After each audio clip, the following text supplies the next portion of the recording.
Entrepreneur, 5 erreurs qui peuvent te ruiner, 5 erreurs qui m'ont personnellement coûté très cher. Et si tu peux éviter de les faire, crois-moi, ça peut te faire économiser beaucoup d'argent. Prends des notes et ouvre grand les oreilles. Première erreur qui est faite par beaucoup d'entrepreneurs et il faut vraiment que tu prêtes une attention particulière à ça si tu l'es déjà ou tu le comptes le devenir un jour. Quand tu es entrepreneur, tu vas devoir avoir avec toi un expert comptable, un comptable qui va s'occuper des chiffres de ta société, de ton statut, qu'importe le statut que tu ouvres, on va en parler d'ailleurs juste après.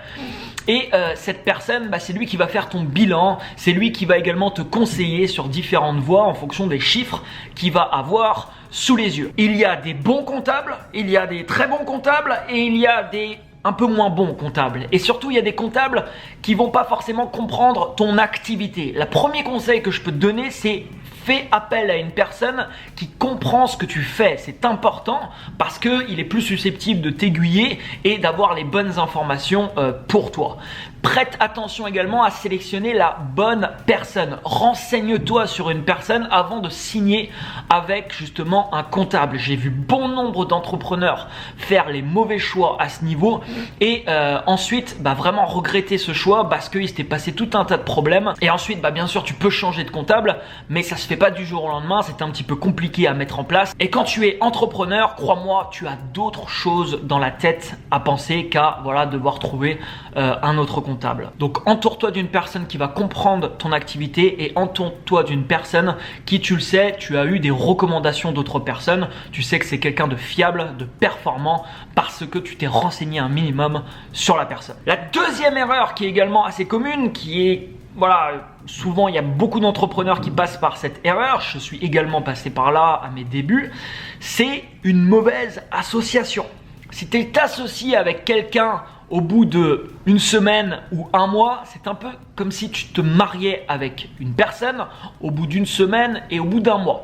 Est-ce qu'il y a des chances, est-ce que c'est obligé que ça part à la catastrophe? Non, ça peut bien se passer, mais il y a quand même un pourcentage assez élevé de chances que ça se passe pas si bien que ça, en tout cas pas comme tu l'avais prévu.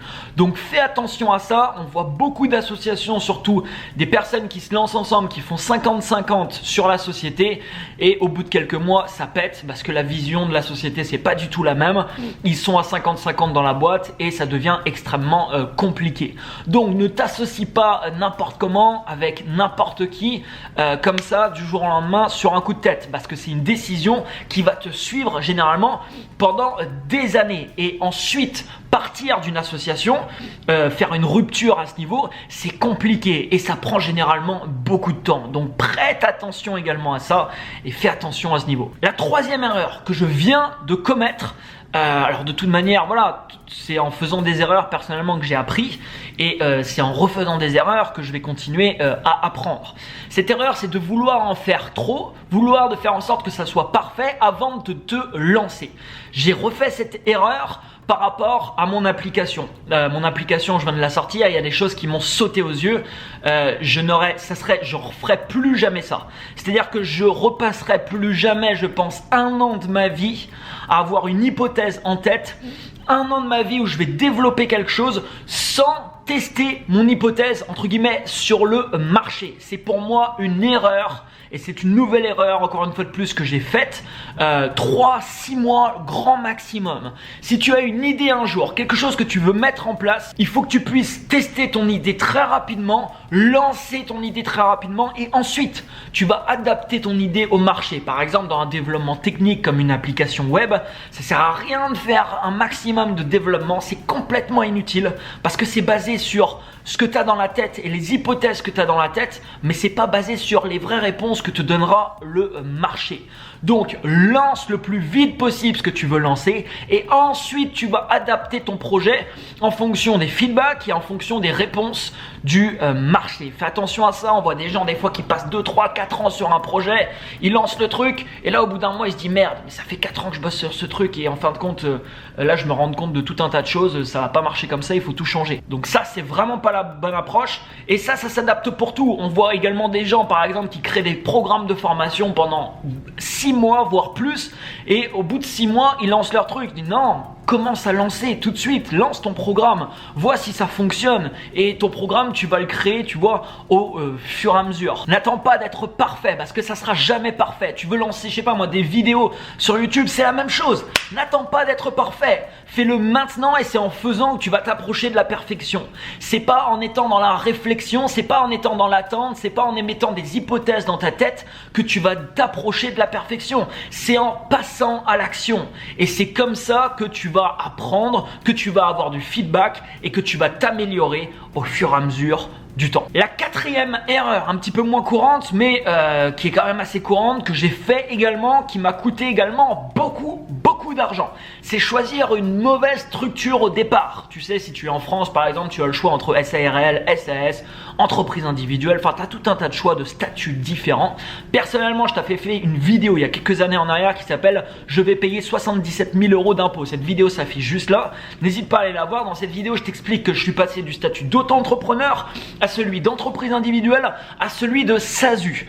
Et en fin de compte, ça a été une grosse galère. Pourquoi? Parce que entreprise individuelle, je n'aurais jamais dû faire ça. J'aurais dû passer de auto-entrepreneur directement à une SASU. Et ça, bah voilà, je n'ai pas été à ce moment-là entouré des bonnes personnes qui auraient pu me dire ça et qui auraient pu me dire non, là tu fais une erreur, tu démarres une SASU tout de suite. Parce qu'en tant qu'entreprise individuelle, tu n'as aucun contrôle sur tes impôts. C'est du revenu personnel, donc tu dois payer de l'impôt personnel. Quand tu as une société, tu as les impôts sur les sociétés et les impôts personnels. Donc tu as un petit peu plus de contrôle, on va dire, sur ce qui se passe. Surtout quand tu commences à avoir des revenus qui deviennent, on va dire, de plus en plus importants. Donc fais attention à ça et toujours pareil, entoure-toi des bonnes personnes qui vont pouvoir bien te conseiller à ce niveau pour faire les meilleurs choix. La cinquième erreur qui fait en sorte qu'il y a beaucoup d'entrepreneurs qui stagnent à certains caps de résultats, c'est de ne pas déléguer.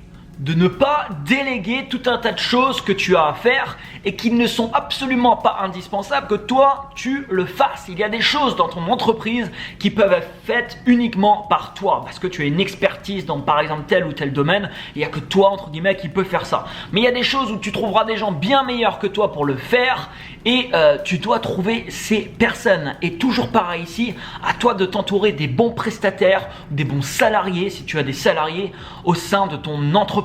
Alors personnellement, ça ne veut pas dire déléguer la truc et ne plus rien regarder et ne plus avoir la visibilité sur ce qui se passe. J'ai 2 entreprises aujourd'hui et je peux te garantir que je garde un œil sur absolument tout ce qui se passe dans mes 2 sociétés actuellement. Mais je fais confiance à des gens qui travaillent avec moi, je leur délègue des choses, mais voilà, je continue bien sûr à observer et à avoir un œil sur ce qui se passe. Je ne pourrais pas avoir les résultats que j'ai pu avoir ces dernières années sans déléguer tout un tas de choses que j'ai pu déléguer. Comme par exemple le montage de mes vidéos. Ça sert à rien personnellement que je fasse le montage de mes vidéos. Mes vidéos, il n'y a que moi par contre qui peut le faire. Mais le montage, je veux dire, je trouverai des personnes bien plus compétentes que moi pour le faire. C'est pas mon domaine, c'est pas mon expertise.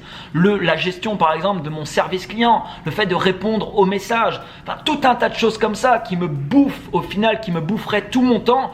Et malheureusement, je ne pourrais pas optimiser mon temps et me concentrer et être focus sur l'essentiel de mon activité et sur ce qui permet à mon activité d'être continuellement en croissance.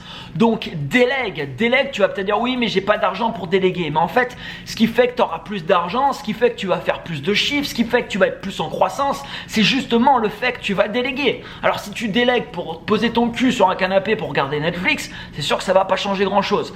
Mais si tu délègues pour que toi tu puisses garder du temps pour te focus sur l'essentiel de ton activité, en l'occurrence moi ces dernières années ça a été principalement de la production de contenu, bah, ça m'a permis de produire plus de contenu et donc d'avoir une plus grosse croissance au sein de mon entreprise. Et j'aurais pu rajouter même une 6e erreur, attendre, être dans l'attente. J'ai envie de lancer un truc mais je le ferai dans 1 mois, ou je le ferai le 1er janvier, ou je le ferai je sais pas moi dans 2 semaines. Bah en fait non, parce que dans 2 semaines tu vivras le même moment présent que tu es en train de vivre maintenant. Le meilleur moment pour agir c'est pas demain, c'est pas après-demain, c'est pas dans 2 semaines. Le meilleur moment pour agir c'est maintenant, parce que entre temps tu es en train de perdre l'espace-temps qui t'aurait permis justement d'évoluer. Plus tu te lances tôt, plus tu vas te permettre d'être en évolution. On s'en fout un petit peu, tu vois des résultats. On n'est pas dans dans la bataille d'avoir le plus gros résultat, de machin. On s'en fout de ça. Ce qui est important justement, c'est l'évolution que tu vas avoir. Et cette évolution, plus tu passes à l'action tôt, mais mieux c'est. Plus tu vas pouvoir apprendre justement de ton expérience. Il y a deux formes d'apprentissage, comme je te l'ai souvent dit. Il y a l'apprentissage que je te délivre maintenant. C'est-à-dire, j'ai beau te dire des trucs maintenant, tant qu'il y a des choses que tu n'as pas vécues, ça ne sera pas complètement intégré. C'est-à-dire que mon application, je savais parfaitement ce que j'étais en train de faire. Et je me serais eu en coaching moi-même, je me serais venu me voir moi-même en coaching, j'aurais dit non, le projet là il est beaucoup trop avancé, lance le plus vite possible, enlève cette option, enlève ça, garde juste l'essentiel, lance ton projet et ensuite vois ce que tu veux faire. Mais pourtant tu vois, je ne l'ai pas fait. Pourtant, je ne l'ai pas fait. Maintenant que j'ai vécu cette expérience, je peux te garantir que c'est pleinement intégré et il y a peu de chances, tu vois, que je répète 2 fois la même erreur. Donc, fais des erreurs le plus vite possible. Si j'ai un dernier conseil à te donner dans cette vidéo, c'est fais des erreurs et ça pourrait être une erreur. L'erreur, c'est de pas faire d'erreur. L'erreur, c'est pas de faire d'erreur le plus rapidement possible. Plus tu te plantes tôt, plus tu accumules une certaine expérience qui va te permettre d'agir de meilleure manière. Balance un énorme pouce juste en dessous, partage cette vidéo à tous les entrepreneurs qui seront intéressés pour la regarder. Oublie pas de t'abonner à cette chaîne YouTube et quant à moi, je te retrouve tous les dimanches à 16h30 pour l'épisode et la série 99 millions ou sinon dans des petites capsules vidéo comme ça, où je continuerai à te délivrer du contenu de ce type. Excellente fin de journée à toi et je te dis à très bientôt. Ciao, ciao. Boum! On y est. Je viens d'avoir une notification d'Apple. Approved. Enfin quoi.